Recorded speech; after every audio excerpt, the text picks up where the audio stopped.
qu'ensemble, nous puissions regarder à comment la Bible décrit la naissance du Fils de Dieu, Jésus donc, au travers de personnages particuliers. Alors vous savez que lorsque la Bible relate la naissance de Jésus, le Seigneur a permis que plusieurs personnages soient nommés. Et vous les connaissez, n'est-ce pas?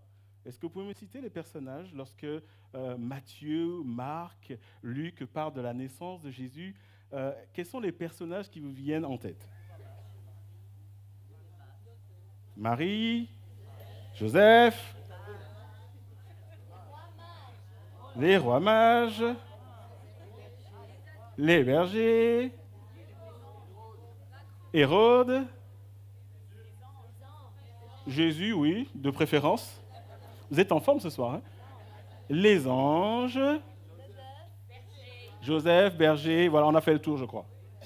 D'accord? Alors ce soir, j'aimerais que nous puissions regarder au travers des yeux de personnages particuliers que vous avez cités et que nous venons juste de chanter les mages. Alors certains d'entre vous ont dit les rois mages. Sachez que la Bible ne nous dit pas qu'ils étaient rois. D'accord? La Bible ne nous dit même pas qu'ils étaient trois. Vous avez déjà entendu, on parle de trois rois mages. La Bible ne dit non seulement pas qu'ils étaient trois, mais ne dit pas non seulement qu'ils étaient rois. La Bible parle juste de mages. Et ce soir, alors qu'aujourd'hui, Noël, c'est quoi? Noël, c'est un événement commercial, on est d'accord? Alors, pour savoir si Noël arrive, il faut juste sortir et voir si les rues sont illuminées alors que nous sommes en pleine crise énergétique. On est d'accord? Il y a des guirlandes partout et personnellement, et ça n'engage que moi, je me dis, mais nous crions après nos factures d'électricité, mais on arrive à illuminer nos maisons, nos rues. J'ai des voisins, en fait, à la maison, on n'a plus besoin d'allumer parce que leur lumière éclaire notre intérieur. Est-ce que vous voyez ce que je veux dire?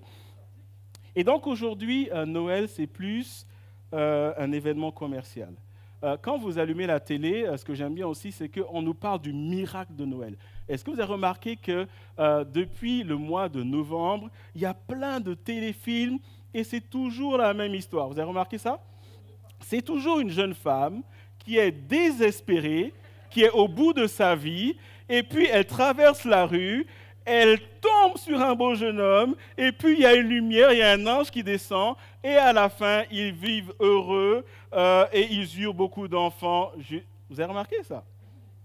Et on nous parle du miracle de Noël. Personnellement, je trouve qu'ils peuvent changer de temps en temps de scénario, mais chaque année, c'est la même chose. Noël, c'est aussi l'occasion de passer de bons moments en famille. Et j'espère que chacun d'entre nous, nous pouvons passer ces bons moments. Mais en réalité, pour les chrétiens, pour les enfants de Dieu, Noël va bien au-delà de ce qu'on appelle commercialement le miracle de Noël. Ça va bien au-delà de bons moments en famille, même si Dieu bénit ce genre de choses. Noël, c'est d'abord Dieu sur terre. Lorsque Dieu communique le nom qu'il souhaite qu'on donne à son Fils, il dit, on va l'appeler Emmanuel, Dieu avec nous. Et comme nous venons de le dire, lorsque nous ouvrons la Bible, Dieu a choisi de relater les événements de la naissance de Jésus en plaçant certains personnages, vous l'avez dit, Marie, Joseph, les bergers, les mages, les gens, etc. Ce soir, je propose qu'ensemble, nous puissions regarder Noël, la venue du Fils de Dieu, du point de vue des mages. Et donc, j'ai intitulé le partage que je vais vous communiquer dans quelques minutes, Noël vu par les mages. Et nous allons nous poser la question suivante, qu'est-ce qu'ils viennent faire là-dedans? On ne parle d'eux que dans un chapitre de la Bible, Matthieu chapitre 2. On parle d'un voyage qu'ils ont fait, et après, on n'en parle plus. Et on a envie de dire, mais Seigneur, qu'est-ce qu'ils viennent faire là? Quel est l'intérêt d'avoir mis les mages dans cette histoire? Et je vous invite à lire avec moi Matthieu chapitre 2, versets 1 à 12. Vous êtes avec moi ce soir? Matthieu chapitre 2, donc versets 1 à 12. Jésus étant né à Bethléem en Judée, au temps du roi Hérode, voici des mages d'Orient arrivèrent à Jérusalem et dirent, où est le roi des Juifs qui vient de naître? Car nous avons vu son étoile en Orient et nous sommes venus pour l'adorer. Le roi Hérode, ayant appris cela, fut troublé et tout Jérusalem avec lui. Il assembla tous les principaux sacrificateurs et les scribes du temple et il s'informa auprès d'eux où devait naître le Christ. Verset 5, ils lui dirent, à Bethléem en Judée, car voici ce qui a été écrit par le prophète. Et toi, Bethléem, terre de Juda, tu n'es certes pas la moindre entre les principales villes de Juda, car de toi sortira un chef qui paîtra Israël, mon peuple. Verset 7, alors Hérode fit appeler en secret les mages et s'enquit soigneusement auprès d'eux depuis combien de temps l'étoile brillait. Verset 8, puis il les envoya à Bethléem en disant, allez et prenez des informations exactes sur le petit enfant. Quand vous l'aurez trouvé, faites-le moi savoir, afin que j'aille moi aussi l'adorer. Verset 9. Après avoir entendu le roi, ils partirent. Et voici l'étoile qu'ils avaient vue en Orient marchait devant eux jusqu'à ce qu'étant arrivée au-dessus du lieu où était le petit enfant, elle s'arrêta. Quand ils aperçurent l'étoile, ils furent saisis d'une très grande joie. Ils entrèrent dans la maison, virent le petit enfant avec Marie, sa mère, se prosternèrent et l'adorèrent. Ils ouvrirent ensuite leur trésor et lui offrirent en présent de l'or, de l'encens et de la myrrhe. Verset 12. Puis, divinement avertis en songe de ne pas retourner vers Hérode, ils regagnèrent leur pays par un autre chemin. Parlons un peu de ces mages. Qui sont les mages? Alors, je l'ai dit, la Bible ne précise pas leur nombre. Donc, on ne sait pas combien ils étaient. Certainement pas 3, parce que la Bible ne le dit pas. Ils n'étaient pas rois non plus.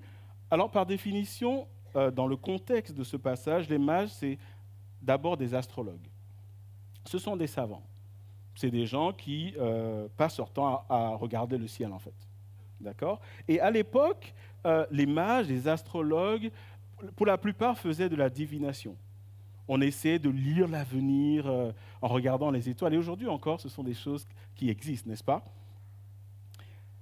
Et on nous dit qu'ils viennent d'Orient, et les commentateurs bibliques nous disent qu'ils viennent soit de Perse ou d'Arabie, en tout cas, ils viennent de l'Est, de la Palestine, et certains commentateurs nous disent que probablement ils venaient de ce qu'on appelle aujourd'hui l'Iran. D'accord? Juste pour que vous ayez une idée. Et le contexte également qu'il est important de souligner, et contrairement à une idée répandue, quand ils vont voir Jésus à Bethléem, Jésus n'est plus bébé, Jésus ne vient pas de naître. Souvent, on nous présente les rois mages dans la crèche, en fait, dans l'étable, mais lorsque les mages vont voir Jésus, Jésus a un peu moins de 2 ans. C'est pour ça que le texte nous parle de l'enfant. Et ce soir, j'aimerais juste attirer notre attention sur plusieurs choses que Dieu veut nous dire au travers des yeux de ces mages. La première chose que Dieu veut nous dire, c'est qu'il veut se révéler à tous ceux qui le cherchent. Si tu es ici ce soir, et peut-être que c'est la première fois que tu es là, Dieu veut se révéler à toi. Je vais relire Matthieu chapitre 2, versets 1 à 2. Jésus étant né à Bethléem en Judée au temps du roi Hérode, voici des mages d'Orient arrivèrent à Jérusalem et dirent, où est le roi des Juifs qui vient de naître, car nous avons vu son étoile en Orient et nous sommes venus pour l'adorer. Lorsqu'on regarde le contexte de ce passage, je viens de dire qu'il venait de l'Est. Quand nous lisons ce passage, on se dit, ils ont voyagé 1 ou 2 jours. Mais en réalité, les commentateurs bibliques et les historiens nous disent qu'ils ont voyagé 1 à 2 mois. Et lorsqu'on parle d'astrologues, lorsqu'on parle de mages, ce sont certainement pas des juifs. Ce sont des gens qui ont leur culture, qui ont leur religion. Et là, nous voyons qu'un jour, ils voient une étoile et ils vont voyager pendant presque 2 mois. Et lorsque vous regardez bien le passage, contrairement aux idées reçues, ils n'ont pas vu l'étoile pendant tout leur voyage. Quand vous relisez le passage, il nous est dit que c'est quand ils quittent Jérusalem pour repartir à Bethléem que l'étoile qu'ils avaient vue réapparaît. Et la question c'est, qu'est-ce qui pousse des astrologues qui n'ont aucune connaissance de Dieu, qui ont leur religion, leur culture, à faire un voyage de presque 2 mois après avoir vu une étoile. Et je vais même plus loin. Comment est-ce que je sais qu'ils cherchaient Dieu? Parce que le texte nous dit que quand ils sont arrivés auprès de l'enfant, Jésus, le Fils de Dieu, ils lui ont offert des trésors. Ce qui suppose qu'ils ont préparé cela. Alors, s'ils étaient venus par simple curiosité, un peu comme, je ne sais pas, vous savez, aujourd'hui, par exemple, quand il y a un événement, il va se passer quelque chose, qu'est-ce qui se passe? Les journalistes vont sur place, ils prennent des photos, on immortalise, et puis c'est bon. Aucun journaliste ne va adorer quelqu'un, je ne sais pas moi, qui revient de la Lune, par exemple. Personne ne fait ça, vous êtes d'accord? Mais ici, on nous parle de mages qui ont préparé des cadeaux, d'accord, mais qui vont en plus adorer. Ce qui suppose que dans leur cœur, quelque chose est né. Ils ont vu une étoile de manière surnaturelle qui leur montre une direction. Ils suivent cette direction jusqu'à venir auprès du Fils de Dieu pour l'adorer. Et ce soir, j'aimerais vous dire que à tous ceux d'entre vous qui cherchent Dieu, Dieu veut se révéler à vous. Dieu veut se révéler à toi. Dieu peut se révéler à toi. Et c'est le désir du cœur de Dieu. Mais Dieu désire également que tu le cherches de tout ton cœur. Et ces mages qui n'avaient aucune connaissance de Dieu, ils ont voyagé pendant presque 2 mois. Et imaginons le voyage. Ils quittent l'Orient, ils vont vers Jérusalem, c'est probablement la première fois qu'ils y vont. Ils connaissent personne à Jérusalem. Et imaginons 1 nuit, 2 nuits, ils se parlent, etc. Et j'imagine qu'ils se disent, mais est-ce qu'on fait bien? Est-ce qu'on a raison d'y aller? La parole de Dieu ne nous donne pas ces détails, mais on nous dit que ces hommes sont arrivés en réponse à la révélation de Dieu. Dieu se révèle à eux de manière surnaturelle au travers d'une étoile, et ces hommes font un voyage de presque 2 mois. Si tu cherches Dieu, et tu es là ce soir, et tout comme ces mages, peut-être que tu n'as aucune notion de Dieu, tu ne sais pas comment on fait, ça ne te dit rien du tout, tu as ta culture, tu as ta manière de voir les choses, mais il y a un vide dans ton cœur. Et si tu cherches Dieu, tout comme les rois mages, Dieu veut et peut se révéler à toi, si tu le cherches de tout ton cœur. Et Dieu nous décrit cela, si vous voulez, dans Jérémie, chapitre 29, versets 13 à 14. « Vous me chercherez et vous me trouverez, si vous me cherchez de tout votre cœur. » Et Dieu ajoute, « Je me laisserai trouver par vous. » Est-ce qu'il y a quelqu'un ici qui cherche Dieu? Dieu est amené ici ce soir pour te dire que si tu le cherches vraiment, il va se laisser trouver. Et c'est important de dire que lorsqu'on cherche Dieu, ce n'est pas juste un truc. Vous savez, dans les films, souvent, on est là, on dit « Seigneur, si tu existes, fais ceci. » Parfois, Dieu le fait. Mais les mages sont là pour nous dire que cette recherche, elle doit être profonde. Elle doit être sérieuse. Et cette recherche doit être tellement soutenue qu'elle peut nous permettre de voyager. Alors, il ne s'agit pas, vous et moi, de voyager pendant 2 mois, mais ce passage est là pour dire que je cherche vraiment Dieu. Et Dieu dit, je me laisserai trouver. Le deuxième message que les mages nous livrent ce soir, c'est que Dieu veut guider chacun de ses enfants. Tous ceux qui lui appartiennent, Dieu ne veut pas être un spectateur, Dieu veut être acteur de la vie de chacun d'entre nous. Et si tu es là ce soir et tu as donné ta vie à Jésus à un moment donné, sache que Dieu veut marcher avec toi. Nous lisons le même passage des versets 9 à 11. Après avoir entendu le roi, donc Hérode, ils partirent. Donc ils sont à Jérusalem. Et voici l'étoile qu'ils avaient vue en Orient marchait devant eux jusqu'à ce qu'étant arrivée au-dessus du lieu où était le petit enfant, elle s'arrêta. Quand ils aperçurent l'étoile, ils furent saisis d'une très grande joie. Verset 11. Ils entrèrent dans la maison, virent le petit enfant avec Marie, sa mère, se prosternèrent et l'adorèrent. Ils ouvrirent ensuite leur trésor et lui offrirent en présent de l'or, de l'encens et de la myrrhe. Alors, quand on lit ce passage, on ne voit pas tout de suite. Mais j'aimerais mettre en évidence que d'abord l'étoile est apparue en Orient et ils ont voyagé 2 mois presque sans voir l'étoile. Ils arrivent à Jérusalem. Et à un moment donné, l'étoile réapparaît, elle brille, elle bouge et elle s'arrête. Alors jusque-là, vous dites, ok, très bien, et alors? Eh bien, ce que le texte fait ressortir, et peut-être qui ne saute pas à nos yeux, c'est que Bethléem est situé au sud de Jérusalem. Alors là, vous me dites, oui, et alors? Oui, vous avez raison de dire et alors. On fait un peu de géographie dans la maison de Dieu, c'est bien. Mais ce qu'il faut savoir, c'est que les astres se déplacent de l'est vers l'ouest. Mais ici, on nous dit que l'astre s'est déplacé du nord vers le sud. Et le point ce soir, c'est que nous ne devons jamais limiter Dieu. Ne réduisons pas Dieu à ce que nous sommes. Si Dieu peut déplacer une étoile en dehors de sa course naturelle, Dieu peut également modifier chaque circonstance de ta vie en ta faveur. Et ce soir, si tu es là et tu vis quelque chose qui te dépasse, sache que si ta vie est entre les mains de Dieu, de la même manière qu'il peut changer le cours naturel d'une étoile, Dieu peut ouvrir une porte dans ta vie. Dieu peut faire infiniment au-delà de ce que tu penses. Et c'est ce qu'il nous dit dans Éphésiens chapitre 3, verset 20. Or, à celui, c'est-à-dire Dieu, qui peut faire, par la puissance qui agit en nous, infiniment au-delà de tout ce que nous demandons ou pensons. Si tu appartiens à Jésus, il peut changer des circonstances naturelles en ta faveur. Et ce soir, l'histoire des mages est là pour te dire cela si c'est ta situation. Et j'ai envie de te dire de la part de Dieu, reçois cela dans ton cœur.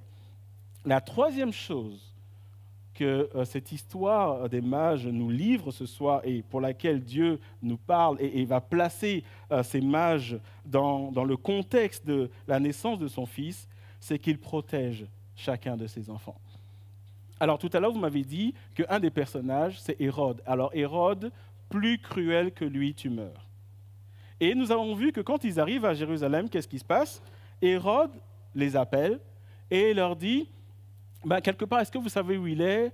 Écoutez, allez-y, allez le voir et revenez me faire un rapport. Alors de vous à moi, qui ici croit sérieusement que s'ils étaient revenus avec un rapport, ils seraient repartis vivants de Jérusalem? On lit dans la suite, et quand vous lisez beaucoup plus loin, Hérode a massacré tous les enfants de moins de 2 ans, parce que plus ou moins l'âge de l'enfant du Messie avait été estimé. Et qui lui apporte la nouvelle que le Messie est né? Ce sont justement les mages. Et qu'est-ce qu'il nous est dit dans Matthieu chapitre 2, verset 12? Puis, divinement avertis en songe de ne pas retourner vers Hérode, ils regagnèrent le pays par un autre chemin. J'aimerais vous dire ce soir que si vous appartenez à Jésus, Jésus est capable de vous protéger. Vous savez, le diable est réel. Alors aujourd'hui, le diable, c'est toujours des cornes, une queue. Quand vous regardez les X-Men, il y a même un personnage qui s'appelle Diablo, etc. C'est un gars qui fait de la lévitation. Ça va dans tous les sens. Vous regardez des dessins animés aujourd'hui, vous regardez les Marvel, etc. Il y a des Lucifer à droite, il y a des Satans à gauche, etc. Et nous sommes plus ou moins habitués à cela, mais la vérité, c'est que dans le monde spirituel, le diable, il est bien réel. Et Hérode, qui est une figure démoniaque cruelle, va ici renvoyer l'image de Satan. Mais cette histoire des mages est là pour nous dire, ne t'inquiète pas, Jésus l'a déjà vaincu et en lui, tu es vainqueur. Et je ne sais pas quelle situation vous vivez, mais Jésus est vainqueur. Vous savez, Jésus n'est plus cet enfant, mais Jésus allait à la croix. Jésus a vaincu la croix. Alors, je ne sais pas ce que tu vis ce soir. Je ne sais pas ce que tu passes par ta famille. Je ne sais pas quelle est la vague, j'ai envie de dire, démoniaque qui est en train de vous engloutir. Mais de la même manière que ces hommes étaient certainement en danger en repartant vers Hérode, Dieu intervient de manière surnaturelle et leur dit, n'allez pas là-bas, passer par un autre chemin. Et ce verset est là pour nous dire que Dieu est au contrôle dans nos vies. Il est vainqueur, il est avec nous. Le diable est réel, mais Jésus l'a vaincu. Et en Jésus, nous avons la victoire. Amen.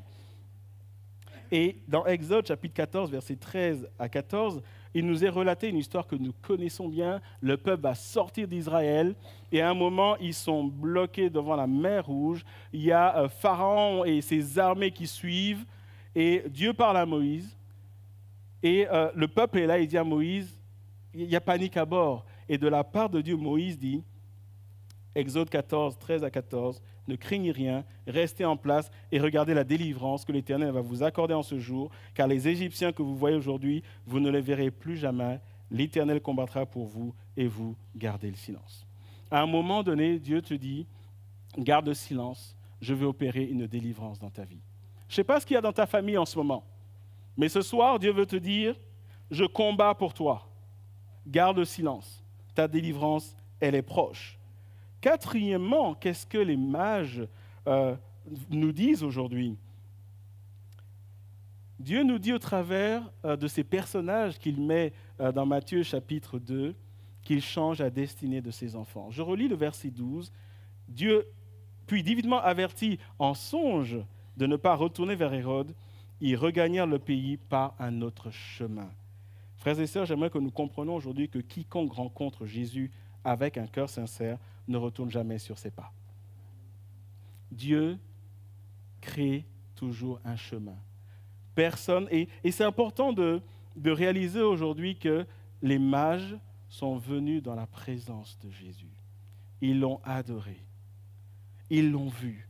Ils ont vécu quelque chose de surnaturel. Et un homme, une femme qui rencontre Jésus, le Fils de Dieu, ne repart jamais comme il est venu. Et quand il nous est dit ici qu'ils regagnèrent par un autre chemin, le Seigneur veut nous dire que si nous le rencontrons, si nous venons dans sa présence, il va ouvrir des portes dans nos vies. Et ce soir, par rapport à ce passage, j'aimerais, et c'est ce que Dieu met sur mon cœur lorsque je préparais ce message, j'aimerais m'adresser à plusieurs groupes de personnes ce soir. Et je vais vers la fin de mon message. J'aimerais m'adresser à un premier groupe de personnes, ceux qui cherchent Dieu. Si tu es là ce soir et que tu cherches de tout ton cœur, Jésus nous dit et te dit, Jean chapitre 14, verset 6, Jésus lui dit, « Je suis le chemin, la vérité, la vie. Nul ne vient au Père que par moi. » Vous connaissez ce chant de Mariah Carey qui dit, « Everything I want for Christmas is you. » Vous connaissez ça? Vous pouvez me le dire, ce n'est pas grave, ce n'est pas un péché. D'accord? Quand Noël vient, « Everything I want for Christmas is you. » J'aimerais que nous puissions, nous apprenons à dire, à proclamer, « Everything I want for Christmas is Jesus. » Pour ceux qui ne parlent pas anglais, je suis juste en train de dire, au lieu de dire comme Mariah Carey, tout ce que je veux pour Noël, c'est toi, et je ne vais pas aller vous expliquer, je vous laisse deviner. Apprenons à dire tout ce que je veux pour Noël, c'est Jésus. Si tu cherches Jésus, si tu cherches Dieu, si tu t'es mis dans religion, je ne sais pas moi, tu es allé vers l'hindouisme, le bouddhisme, tu as fait de la magie, tu as fait de la divination, tu t'es plongé dans l'immoralité, tu cherches Dieu, il y a un vide dans ton cœur. Jésus te dit, il est le chemin, la vérité et la vie. Si tu cherches Dieu, viens à Jésus. J'aimerais m'adresser à un deuxième groupe de personnes. La parole de Dieu décrit la marche chrétienne comme un chemin. Et vous savez, marcher avec Jésus, c'est marcher sur un chemin. Mais parfois, on peut fatiguer sur le chemin. Parfois, un peu comme cet épisode de cet aveugle qui s'appelle Bartimée, la Bible nous dit qu'il était au bord du chemin. Parfois, en Christ, nous avançons et nous dévions. Et nous nous retrouvons au bord du chemin. Et à ce groupe de personnes, et si tu es là aujourd'hui, si à un moment donné, tu as commencé à perdre des forces, si à un moment donné, tu as glissé et tu es tombé au bord du chemin, si à un moment donné, tu t'es perdu sur le chemin, la Bible nous relate un épisode où des hommes, 2 hommes en particulier, marchaient sur un chemin mais ils étaient désespérés. Ils marchaient, ils allaient vers une destination, mais spirituellement, ils ne savaient pas où ils allaient. Nous sommes dans Luc chapitre 24, verset 32. Nous sommes sur le chemin d'Emmaüs, après la mort et la résurrection de Jésus. Et Jésus va apparaître à deux hommes qui ont une discussion où on montre qu'ils sont désemparés. Jésus marche avec eux, et quand Jésus part, ces deux hommes se dirent l'un à l'autre, « Notre cœur ne brûlait-il pas au-dedans de nous lorsqu'il nous parlait en chemin et nous expliquait les Écritures ?» Ce soir, si tu es là et ton cœur ne brûle plus en toi, Jésus veut te dire, reviens, je vais redonner la vie à ton âme. Je vais te communiquer ce feu qu'il y avait dans ton cœur. Il y a peut-être quelques années, il y a peut-être quelques mois, peu importe, peut-être que ça ne fait pas longtemps ou ça fait très longtemps que tu as pris une décision pour Jésus. Mais tu commences à être essoufflé et ta marche, elle n'est pas linéaire, elle est chaotique. Elle va en zigzag. Et peut-être que tu as mis un genou, peut-être deux genoux à terre. Et ce soir, au travers de l'histoire des mages, le Seigneur veut parler à tous ceux qui commencent à fatiguer, peut-être qui sont tombés. Et le Seigneur dit, je veux redonner la vie à ton âme. Je veux réveiller ton âme. Et que l'occasion que nous avons ce soir soit une occasion où nous crions à Dieu, Seigneur, viens, comme ces deux hommes, ce chemin d'Emmaüs, viens faire brûler ce feu à nouveau au-dedans de moi. Et j'aimerais terminer par ce troisième groupe, ceux qui sont à la croisée des chemins. Vous savez, on marche dans la vie, même avec Christ, et parfois, on ne sait plus quelle décision prendre. S'agit-il d'une relation? S'agit-il d'un emploi? S'agit-il d'une décision avec notre conjoint, nos enfants? Et parfois, on est perdu et on a besoin que le Seigneur nous dise, voilà la bonne décision. Parfois, on est tellement dedans. Est-ce que vous vivez des situations où vous êtes tellement dedans que vous n'avez plus le recul nécessaire pour voir vraiment la situation de manière objective? Est-ce que ça vous arrive? Et ce soir, si tu es à la croisée des chemins, le Seigneur te donne cette parole, Ésaïe chapitre 30, verset 21, « Tes oreilles entendront derrière toi la voix qui dira, voici le chemin, marchez-y, car vous irez à droite ou vous irez à gauche. » Le Seigneur dit, je suis avec toi. Si tu viens à moi, je te montrerai le chemin. Je te montrerai la décision à prendre pour ta vie, pour ton conjoint, pour tes enfants. Ça peut être une décision pour ta vie spirituelle dans le service. Il y a une promesse qui est là où Dieu dit, n'essaie pas de savoir comment je vais le faire, mais je vais te parler et tu vas connaître le chemin sur lequel tu vas marcher. Et pour conclure, j'aimerais juste dire que lorsque nous lisons la Bible et lorsque nous pensons aux mages, ces hommes qui n'apparaissent que dans un chapitre de la Bible, Dieu veut nous dire simplement ce soir, quand nous cherchons Dieu de tout notre cœur, il nous guide, il nous protège et il change notre destinée. Si tu es là ce soir, repars avec cela. Et je termine par ce passage qui résume bien Matthieu chapitre 2. Et lorsque vous regardez Matthieu chapitre 2, la direction, la protection, la vie en Jésus, le salut en Jésus, en réalité, Matthieu chapitre 2 n'est qu'une expression du psaume 23. Et je vous propose de terminer par le psaume 23. Cantique de David, « L'Éternel est mon berger. Je ne manquerai de rien. » Est-ce qu'on peut lire ensemble? Je pense qu'il est à l'écran. « Je ne manquerai de rien. Il me fait reposer dans de verts pâturages. Il me dirige près des eaux paisibles. Il restaure mon âme. Il me conduit dans les sentiers de la justice à cause de son nom. » On va lire ensemble. « Quand je marche dans la vallée de l'ombre de la mort, je ne crains aucun mal, c'est-à-dire la protection de Dieu. Car tu es avec moi, ta houlette et ton bâton me rassurent. » Dieu marche avec nous. « Tu dresses devant moi une table en face de mes adversaires. Tu oins d'huile ma tête et ma coupe déborde la victoire qu'il nous donne.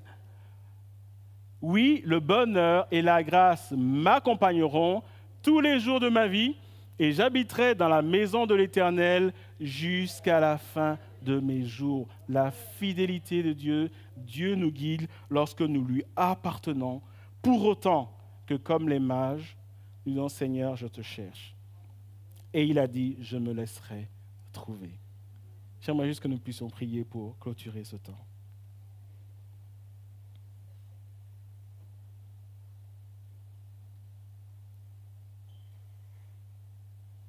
Seigneur, nous voulons juste te dire merci pour ta parole et merci Seigneur d'avoir mis ces hommes dans la parole qui nous a été communiquée jusqu'à ce jour. Seigneur, tu nous montres que de manière surnaturelle, tu te révèles à ceux qui ne te connaissent pas, mais qui te cherchent. Seigneur, merci parce que tu nous montres que tu es capable de changer le cours naturel des choses jusqu'à dérouter le cours naturel d'une étoile pour nous montrer, Seigneur, que si nous sommes dans une situation qui nous dépasse, toi, tu restes au contrôle et que tu es capable. Seigneur, merci parce que tu nous rappelles qu'en toi, nous avons la victoire sur certains démons parce que toi-même, tu es vainqueur. Merci, Seigneur, parce que tu es le chemin. Merci, Seigneur, parce que tu as relevé ceux qui sont tombés sur le chemin. Merci, Seigneur, parce que tu veux diriger ceux qui ne savent plus où aller, mais qui ont besoin de prendre une décision et qui voient bien que c'est une décision qui va impacter leur vie, leur avenir, leur quotidien, leur famille. Seigneur, merci pour ta présence, ta fidélité, où tu nous montres que tu es le berger de nos âmes. Je prie, Seigneur, que tous ceux qui se trouvent en ce lieu et qui te cherchent, te trouvent, parce que toi, tu as promis que tu te laisseras trouver. Merci d'avoir utilisé ces hommes qui n'avaient aucune idée que tu existais. Pour certains, étaient dans la divination. Mais tu nous montres, Seigneur, que tu ne regardes pas le passé, la culture, mais tu regardes le cœur et que tu veux sauver chacun. Merci parce que tu rappelles à tous ceux qui sont en train de sombrer que tu es leur victoire et tu leur donnes l'espoir. Comme les enfants l'ont chanté, tu es l'espoir. Merci, Seigneur, pour la direction. Et alors que nous allons bientôt partir de ce lieu, non sans avoir eu un temps de communion fraternelle, merci, Seigneur, d'impacter nos vies. Merci, Seigneur, de repasser cette parole dans nos cœurs, sur nos couches. Et merci, Père, pour Jésus. Et nous voulons dire, Seigneur, alors que nous entrons dans cette saison de cadeaux, nous voulons dire, Seigneur, que ce que nous voulons pour Noël, c'est Jésus. Ce que nous voulons, c'est Jésus. Certains pour la première fois, d'autres un renouveau, d'autres une victoire, d'autres un espoir nouveau. Mais tu le fais pour tous. Et nous te disons merci, Seigneur. Amen.